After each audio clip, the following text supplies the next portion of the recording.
প্রিয় শিক্ষার্থী, আসসালামু আলাইকুম। তোমাদের সাথে আছে আমি Mohammad Baktar Hossain, instructor mechanical, Barishal polytechnic institute, Barishal. আজকের ভিডিওতে আমরা আলোচনা করব ডিপ্লোমা ইন ইঞ্জিনিয়ারিং কোর্সের ইঞ্জিনিয়ারিং ড্রয়িং এর লেকচার 3 নিয়ে। লেকচার 3 তে যে বিষয়গুলো নিয়ে আমরা আলোচনা করব তার মধ্যে রয়েছে preparation of tools, using of tools, applied geometry, problem solving steps. এই কয়টা বিষয় নিয়ে আমরা আলোচনা করব। শুরুতে আমরা দেখব preparation of tools. Tools to be prepared, কিভাবে আমরা প্রিপেয়ার করতে পারি। টুলস এর মধ্যে রয়েছে পেপার, পেন্সিল এবং কম্পাস। এর বাইরে আমরা সেট স্কেল এবং টি স্কেল ইউজ করে থাকি, তবে এই তিনটাকে আমরা প্রিপারেশন করে নিতে হবে কাজের শুরুতেই। আমরা দেখব পেপারকে আমরা একটা কিভাবে প্রিপারেশন করে নিব। চিত্রে আমরা একটি টেবিল বা বোর্ড দেখতে পাচ্ছি, যেটাকে আমরা বলি ড্রয়িং বোর্ড বা ড্রয়িং টেবিল, যেটার উপর রেখে ড্রয়িং শিটকে রেখে আমরা মূলত কাজটা করি। তাহলে প্রথমে এর উপর একটা ড্রয়িং শিট রাখলাম, যেটা চারপাশে বর্ডার লাইন বা টাইটেল বক্স ড্র করা থাকতে পারে, নাও থাকতে পারে। যদি ড্র করা থাকে তাহলে আর করব না, আর যদি না করা থাকে তাহলে আমরা পেপারটাকে প্রিপেয়ার করে দেন আমরা কাজ করব। এখন এর উপর একটি আমরা টি স্কেলকে সেট করলাম, টি স্কেলকে সেট করে নিলাম নিম্নভাগে। এবার টি স্কেয়ার এবং টেবিলের মাঝখানে পেপারটিকে আমরা আস্তে করে উপরের দিকে মুভ করব, যাতে করে এর ভাঁজ বা কোনো ধরনের গ্যাপ থাকলে সেগুলো যেন চলে যায়। এখন টি স্কয়ারকে যে অবস্থায় রেখে টি স্টারকে আমরা উপরের দিকে মুভ করে নিলাম। এখন তাহলে এতে করে টি স্কয়ারকে যখন নিম্নভাগ থেকে উপরের দিকে আমরা মুভ করলাম, তাহলে পেপারের যে কোনো ধরনের ভাঁজ বা গ্যাপ গুলো চলে গেল। এবার আমরা যেহেতু কাজ করতে হবে এর উপর, তাহলে একে টেবিলের সাথে আটকাতে হবে। এই আটকাবো কিভাবে? আমরা প্রথমে টি স্কয়ারকে আমরা নিচের দিকে মুভ করে নিই, দেন আমরা এখানে কর্নারে আমরা কস স্টেপ দিয়ে আটকে নিলাম। এখন কর্নারে যেহেতু কস স্টেপ দিয়ে উপর ভাগে আটকানো হলো, টি স্কয়ারকে আমরা আগের মতোই নিচের দিকে নিয়ে আসলাম মুভ করে। দেন আমরা নিচের অংশ আটকানোর জন্য আবার পুনরায় কস স্টেপ ইউজ করতে পারি। ওকে, এতে করে উপর থেকে নিচের দিকে টি স্টারকে আসা নেওয়ার ফলে পেপারের বা শীটের কোনো ধরনের ভাঁজ বা গ্যাপ সেগুলো যেমন চলে যাবে। অপরদিকে যখন আমরা উপরে কস স্টেপ দিয়ে আটকানোর পরে টি স্কয়ারকে আমরা নিচের দিকে মুভ করলাম, পেপারটি টান করে আমাদের টেবিলে অবস্থান করবে। এখন এভাবে আমরা চাইলে পেপারকে বা ড্রয়িং শিটকে প্রিপারেশন করে নিতে পারি। এরপর হচ্ছে পেন্সিল প্রিপারেশন নিতে হবে। পেন্সিলকে আমরা কিভাবে তৈরি করে নিব কাজের শুরুতে। প্রথমে আমরা পেন্সিলের 8 থেকে 10 মিলিমিটার অগ্রভাগে, যদি পরিষ্কার করা না থাকে বা কাটা না থাকে, তাহলে 8 থেকে 10 মিলিমিটার পেন্সিলের অগ্রভাগে আমরা কেটে নেব। দেন সেটাকে শার্পনার করার জন্য বা তীক্ষ্ণ করার জন্য আমরা কোনো ধরনের শার্পনার ইউজ করব, বা যেটাকে আমরা বলি কাটার ইউজ করতে পারি। এরপরে আমার পেন্সিলটা কাজের উপযোগী করার জন্য হয়ে গেল, তার পেন্সিলের অগ্রভাগ তীক্ষ্ণ হলো। দেন এর মধ্যে কিছু ময়লা বা রাস্ট তৈরি হতে পারে, বা যেখানে কার্বন অর্থাৎ পেন্সিলের যে ভিতরে কার্বন আছে সেটার কারণে ময়লা তৈরি হতে পারে, সেটা পরিষ্কার করার জন্য আমরা চাইলে টিস্যু পেপার ইউজ করতে পারি। এতে করে আমাদের ড্রয়িং করার সময় এই ময়লাগুলো আমার শিটে পড়বে না, তাতে করে আমার ড্রয়িংটা পরিষ্কার হবে এবং ময়লা হবে না। এখন আমরা আসি কম্পাস কিভাবে আমরা প্রিপারেশন করব। কম্পাসের মূলত দুইটি অংশ থাকে, একটাকে বলা হয় নিডল, অপর অংশ বলা হয় লিড। নিডল হচ্ছে যেদিকে আটকানো হবে, সুইয়ের মতো তীক্ষ্ণ থাকবে, আর লিড হচ্ছে যে পাশে আমরা পেন্সিলকে আটকাবো। মূলত এই দুইটার মধ্যে নিডল এবং লিড এর মধ্যে নিডলের অংশটা একটু বাড়তি থাকবে, যাতে করে কোনো সেন্টারে রেখে আমরা সহজে কাজ করতে পারি। ওকে, এখন আমরা যখন কোনো ধরনের কম্পাসকে রেখে সার্কেল বা বৃত্তচাপ ড্র করব, তখন আমাদের জন্য প্রয়োজন হবে একটা সেন্টার তৈরি করা।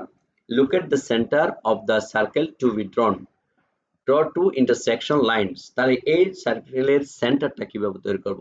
দুইটা লাইন ড্র করব, যাতে করে দুইটা ইন্টারসেকশনে একটা সেন্টার তৈরি হয়। যেমন আমরা চিত্রে দেখতে পাচ্ছি, দুইটা লাইন ড্র করছি, এই দুইটা ইন্টারসেকশনে একটা কেন্দ্র তৈরি হলো। এখন এই কেন্দ্রকে ইন্টারসেকশনের পয়েন্টটাকে কেন্দ্র করে আমরা বৃত্ত বা বৃত্তচাপ ড্র করব। তাহলে দরকার হলো একটি বৃত্তচাপের ব্যাস বা ব্যাসার্ধ। তাহলে এই ব্যাস বা ব্যাসার্ধ কিভাবে নিব দেখো একটু।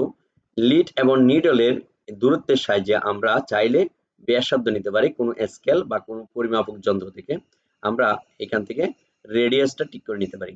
দেন আমরা বৃত্ত ড্র করতে পারি। দেখো আমরা এখানে সেই লিডকে নিডলকে আমরা কেন্দ্রে স্থাপন করে আমরা বৃত্তটা ড্র করলাম নির্দিষ্ট রেডিয়াসের বা নির্দিষ্ট ব্যাসের। এখন এই কম্পাসের বাইরে চাইলে আমরা টেমপ্লেট ইউজ করতে পারি। টেমপ্লেটে কেমন একটু আমরা যদি দেখি, টেমপ্লেট হচ্ছে নির্দিষ্ট পরিমাপের কিছু বৃত্ত ড্র করতে পারবো। আমার ইচ্ছা মতো যে কোনো টেমপ্লেট যদি না থাকে তাহলে আমরা ইচ্ছা মতো কিন্তু বৃত্ত বা বৃত্তচাপ ড্র করতে পারবো না। সেক্ষেত্রে আমরা কম্পাস ইউজ করব। অন্যথায় যদি নির্দিষ্ট পরিমাপের থাকে তাহলে সেক্ষেত্রে আমরা টেমপ্লেট ইউজ করতে পারি। Draw two perpendicular lines that pass through a centre of a circle to be drawn. আমরা আগের মতোই আমরা প্রথমে দুইটা লাইন ড্র করে নিলাম। লাইন দুইটার ইন্টারসেকশনে একটা কেন্দ্র তৈরি হলো। এই কেন্দ্রকে আমরা যদি টেমপ্লেটের সেন্টারটা স্থাপন করি দেন আমরা একটা বৃত্ত বা বৃত্তচাপ ড্র করতে পারবো। এখানে দেখো আমরা টেমপ্লেটটা কেন্দ্র আর এই দুইটা সেকশন লাইনের ইন্টারসেকশন যেখানে হয়েছে সেটার কেন্দ্র এক জায়গায় করছি। দেন আমরা এবার একটি বৃত্ত ড্র করতে পারবো। চিত্রে আমরা দেখতেছো যে আমরা একটা এবার বৃত্ত ড্র করতেছি। ওকে, এইভাবে চাইলে আমরা বৃত্ত বা বৃত্তচাপ ড্র করতে পারি, অথবা আমরা কম্পাস ইউজ করেও বৃত্ত ড্র করতে পারি। এখন আসি আমরা টেমপ্লেট যে আমরা ইউজ করলাম, টেমপ্লেট হচ্ছে মূলত নির্দিষ্ট পরিমাপের জন্য। আর আমরা কম্পাস ইউজ করবো যে কোনো পরিমাপের আমরা চাইলে ড্র করতে পারবো।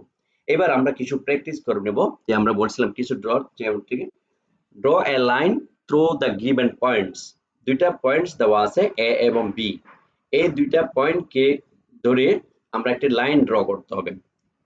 তাহলে সেটা কিভাবে করতে পারি, আমরা আগেই বলছিলাম আমরা সেট স্কয়ার এবং টুলস এর মধ্যে টি স্কয়ার ইউজ করতে পারি। এই সেট স্কয়ার টি স্কয়ার অথবা যে কোনো স্কেল ইউজ করে আমরা এই দুইটা লাইন পয়েন্টকে ধরে আমরা একটা লাইন ড্র করতে পারি। যেমন এখানে যদি আমরা একটু চিত্রে তাকাই, দেখো একটু প্রথমে আমরা please place the pencil tip at one of the given points, একটা পয়েন্টে আমরা রাখলাম। দেন এটার এগেইনস্ট আমরা সেট স্কয়ারকে সেট করলাম। দেন তারপর আমরা প্রথম পয়েন্ট থেকে শেষ বিন্দু পর্যন্ত দ্বিতীয় পয়েন্ট পর্যন্ত আমরা একটা লাইন ড্র করে নিলাম। তাহলে এইভাবে চাইলে আমরা একটি পেন্সিল এবং সেট স্কয়ারের সাহায্যে আমরা একটি লাইন ড্র করতে পারি দুইটা বিন্দুর মধ্যে। অনুরূপভাবে যদি আমরা ড্র এ হরিজন্টাল লাইন, হরিজন্টাল বরাবর যদি কোনো লাইন ড্র করতে চাই তাহলে কি করব, আমরা আগে বলছিলাম যে আমরা পেপারের মাঝখানে বা মধ্যে আমরা টি স্কয়ার এবং সেট স্কয়ার ইউজ করতে পারবো। এখানে আমরা দেখতে পাচ্ছি একটা টি স্কয়ারকে আমরা সেট করলাম। প্রথমে টি স্কয়ারকে আমরা টেবিলের সাথে অ্যাডজাস্ট করে নেব। তাহলে দেখো, press the T square head against the left edge of the table. টেবিলের বাম পাশে আমরা টি স্কয়ারের যে হেড সেটাকে অ্যাডজাস্ট করে নিলাম। এতে করে আমাদের পেন্সিল দিয়ে যখন ড্র করব তখন এটা মুভমেন্ট করবে না। দেন আরো আমরা চাইলে হাতকে আমরা বাম পাশ থেকে ডান পাশে এনে আরো এটাকে অ্যাডজাস্ট ভালোভাবে করতে পারি। দেখো, দেন এবার আমরা পেন্সিল দিয়ে আমরা এই টি স্কয়ার উপর যদি আমরা একটা লাইন ড্র করি তাহলে আমাদের একটা হরিজন্টাল লাইন ড্র হয়ে যাবে। ওকে, দেখো আমরা এই পেন্সিলকে আমরা অ্যাডজাস্ট করার ক্ষেত্রে অবশ্যই মনে রাখতে হবে পেন্সিল এবং টি স্কয়ারের মাঝখানের যে গ্যাপ অ্যাঙ্গেল সেটা যেন 60 ডিগ্রিতে হয়। এটা যে একেবারে 60 ডিগ্রি 100 হতে হবে এমন না, তবে অ্যাপ্রক্সিমেট যাতে 60 ডিগ্রির কাছাকাছি হয় এরকম, তাহলে আমার লাইনটা ড্র করতে সুন্দর হবে। এবং পেন্সিল এবং পেপারের মধ্যে কোনো ধরনের গ্যাপ থাকবে না, নো স্পেস। এখানে বলা হচ্ছে পেন্সিলের ক্ষেত্রে কোনো ধরনের গ্যাপ থাকবে না। এবার আমরা চাইলে একটা ড্র করতে পারি। ওকে, এভাবে চাইলে আমরা একটা ড্র এ হরিজন্টাল লাইন, অর্থাৎ একটা হরিজন্টাল লাইন ড্র করতে পারি। এভাবে চাইলে একাধিক লাইনও আমরা ড্র করতে পারি। মুভ টিএসকে, এবার টিএসকে যদি আমরা একটু মুভ করে নিই তাহলে কিন্তু আমরা আরো কিছু লাইন এভাবে ড্র করতে পারি। দেখো, মুভ টিএসকে up or down to draw another horizontal line. এটা চাইলে আমরা টিএসকে উপরের দিকে অথবা নিচের দিকে যদি মুভ করি তাহলে কিন্তু আমরা আরো একাধিক লাইন প্রয়োজন মতো আমরা হরিজন্টাল লাইন ড্র করতে পারবো। এখন আমরা আসি ড্র এ ভার্টিক্যাল লাইন। কিভাবে আমরা ভার্টিক্যাল লাইন করব, সেট এ টি স্কয়ার অ্যাজ বিফোর। পূর্বে নিয়ে আমরা আগে একটা টি স্কয়ার কে সেট করে নিব। দেন টি স্কয়ার কে সেট করে নেওয়ার পরে আমরা সেটাকে যাতে মুভমেন্ট না করে সেজন্য আমরা এর উপর সেট স্কয়ার রেখে আমরা বাম হাত দিয়ে আমরা সেটাকে ভালোভাবে চাপে রাখবো বা ধরে নিব। use the left hand to hold both t square and triangle in position. যে পজিশনে রাখছি সেই পজিশন থেকে যাতে মুভমেন্ট না করে সেজন্য আমরা দুইটাকে একসাথে, যেহেতু অপর হাতে আমরা পেন্সিল দিয়ে ড্র করব, তাহলে এই দুইটাকে সেট স্কয়ার এবং টি স্কয়ার কে আমরা বাম হাতে চেপে রাখলাম, ওকে, বা হোল্ড করে রাখলাম নির্দিষ্ট স্থানে।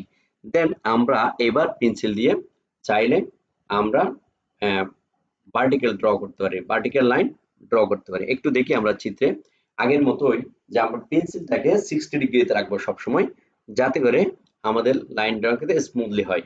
এটা আবার পুনরায় আবার বলছি, 60 একেবারে মেপে নিতে হবে এমন না, তবে অ্যাপ্রক্সিমেট যাতে 60 ডিগ্রি হয়ে যায়। এখন আমরা চাইলে একটা ভার্টিক্যাল লাইন ড্র করতে পারি, ওকে। একটু দেখি আমরা চিত্রে, দেখো এখানে draw the line upward while rotating the pencil slowly। এভাবে চাইলে আমরা শুধুমাত্র এখানে সেট স্কয়ার কে মুভমেন্ট করিয়ে, শুধু সেট স্কয়ার কে এই পাশ ওপাশ করে আমরা একাধিক ভার্টিক্যাল লাইন ড্র করতে পারি কিন্তু, okay. Draw a line at 30 degree with horizontal, হরিজন্টালের সাথে অর্থাৎ ভূমি বরাবরের সাথে আমরা 30 ডিগ্রিতে লাইন টানবো, 30 ডিগ্রিতে। তাহলে কিভাবে করতে পারি একটু দেখি আমরা। দেখো, place 30 to 60 degree triangle of the t square ends and press them firmly against the paper। দেখো আমরা দুইটা ধরনের আমাদের এখানে সেট স্কয়ারের মধ্যে দুইটা আছে, একটা হচ্ছে 30 এবং 60 ডিগ্রি। 30 এবং 60 বলতে আমরা এখানে বলছি এটা যেমন 30 ডিগ্রি, আর এই পাশে হচ্ছে 60 ডিগ্রি, অপর পাশে 90। তার মানে ত্রিভুজের তিন কোণের সমষ্টি 180। দ্যাট মিন্স এখানে 30, এই পাশে 60, আর এই পাশে হচ্ছে 90। আরেকটি সেট স্কয়ার আছে যেখানে এই পাশেও 45, এই পাশেও 45। যেহেতু আমাদের বলা হয়েছে 30 ডিগ্রি কোণ, সেজন্য আমরা এখানে 30 ডিগ্রি কোণ আছে এই সেট স্কয়ারটা আমরা ইউজ করব। তাহলে বলছে please 30 to 60 degree triangle of the on the t square heads and press the firmly against the paper। পেপারের বিপরীতে অর্থাৎ চাপে রাখবো আমরা এক হাতে আগের মতোই, যাতে দুইটাকে ধরছি। এবার আমরা চাইলে পেন্সিলকে মুভমেন্ট করতে পারি আগের মতো, আমরা 60 ডিগ্রিতে আমরা পেন্সিলটাকে সেট করব, দেন আমরা ড্র করে নিব। এবার চাইলে আমরা একাধিক লাইন কিন্তু এইভাবে ড্র করতে পারি, যেমন শুধুমাত্র টি স্কয়ার কে মুভমেন্ট করিয়ে আমরা একাধিক 30 ডিগ্রিতে লাইন ড্র করে নিতে পারি। অনুরূপভাবে এবার যদি আমরা বলি draw a line at 45 degree with horizontal, হরিজন্টালের সাথে ভূমি বরাবরের সাথে 45 ডিগ্রিতে আমরা লাইন ড্র করব। আমরা আগেই বলছিলাম সেট স্কয়ারের আমাদের দুইটা সেট থাকে, একটা হচ্ছে 45 45, আরেকটা হলো 30 আর 60। এখানে আমরা যে সেট স্কয়ারটা ইউজ করব সেটা হচ্ছে এই পাশেও 45 ডিগ্রি, এই পাশেও 45 ডিগ্রি কোণ। তাহলে আগের মতোই আমরা সেট স্কয়ারকে আমরা টি স্কয়ারের উপর আমরা বসাই নিলাম 45 ডিগ্রি কোণ যে পাশে আছে সেখানে। দেন আমরা এটাকে দুইটাকে এক হাতে বা বাম হাতে আমরা চেপে রাখবো। দেন আমরা পেন্সিলকে আমরা রোটেট করব। একটু খেয়াল করে আমরা চিত্রের মধ্যে, এবার চাইলে আমরা শুধুমাত্র সেট স্কয়ারকে মুভমেন্ট করি এই পাশ ওপাশ করে একাধিক লাইন 45 ডিগ্রিতে একাধিক লাইন ড্র করতে পারি। একটু খেয়াল করলে বোঝা যাবে। দেখো আমাদের এখানে আমরা একাধিক লাইন ড্র করতে পারি এইভাবে, যেহেতু আমাদের দুই পাশে এটার 45 ডিগ্রিতে দেওয়া আছে, তাই আমরা চাইলে অপর পাশেও ঘুরিয়ে কিন্তু আমরা 45 ডিগ্রি ড্র করতে পারি। একটু খেয়াল করো আমাদের চিত্রে, শুধুমাত্র টি স্কয়ারকে আমরা ধরে রাখবো আর সেট স্কয়ারকে আমরা মুভমেন্ট করিয়ে আবার অ্যাডজাস্ট করে আমরা ড্র করতে পারি। যে কোনো পাশ থেকেই হবে আমাদের, যেহেতু আমাদের এটা দুই পাশেই 45 ডিগ্রিতে আছে, এই পাশেও 45, এই পাশেও 45। সেজন্য আমরা যে পাশে ঘুরে না কেন, যেভাবে বসে না কেন, সেটা 45 ডিগ্রিতে হবে, ওকে। এরপর আসি আমরা 60 ডিগ্রিতে। আগের মতো যেহেতু আমরা আগে 30 ডিগ্রি ড্র করার জন্য যে সেট স্কয়ার ইউজ করছিলাম, সেই সেট স্কয়ারকে এখন আমরা 60 ডিগ্রিতে এই পাশে রাখবো, টি স্কয়ারের সাথে রাখবো, তাহলে কিন্তু আমাদের 60 ডিগ্রি হয়ে যাবে।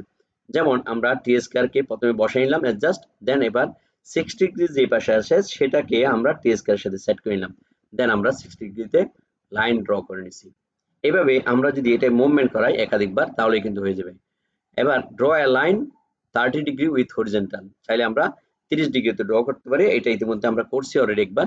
তারপর আমরা একটু পুনরায় দেখাচ্ছি, যেহেতু 30 আর 45 60 অলমোস্ট কাছাকাছি, ওকে। এই যে দেখে আমরা এখানে যে আমরা জাস্ট 30 ডিগ্রি যে পাশে সেই পাশে বসাইলাম, আর যখন 60 ডিগ্রি বলবে তখন আমরা 60 ডিগ্রির পাশটা টি স্কয়ারের সাথে রাখবো, দেন আমরা সেটাকে রোটেট করিয়ে আমরা চাইলে বারবার 30 ডিগ্রিতে কোণ অথবা লাইন ড্র করতে পারি। আমার মনে হয় তোমাদের এই বিষয়গুলো ধারণা হয়ে গেছে যে আমরা অনুরূপভাবে 45 করতে পারি, আবার ঠিক অনুরূপভাবে 60 গুলো আমরা প্র্যাকটিস করে নেব। আশা করি এই বিষয়গুলো তোমরা ভালোভাবে বুঝতে পারছো। তারপরে যদি তোমাদের কোনো কোয়েশ্চেন থাকে তাহলে ভিডিওতে কমেন্ট বক্সে কমেন্ট লিখে জানাবা।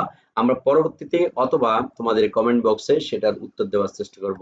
সাথে থাকবা, সুস্থ থাকবা, এই আশা ব্যক্ত রেখে তোমাদের সুস্বাস্থ্য কামনা করে আজকের মতো শেষ করলাম। আল্লাহ হাফেজ। সবাই সুস্থ থাকবা, ভালো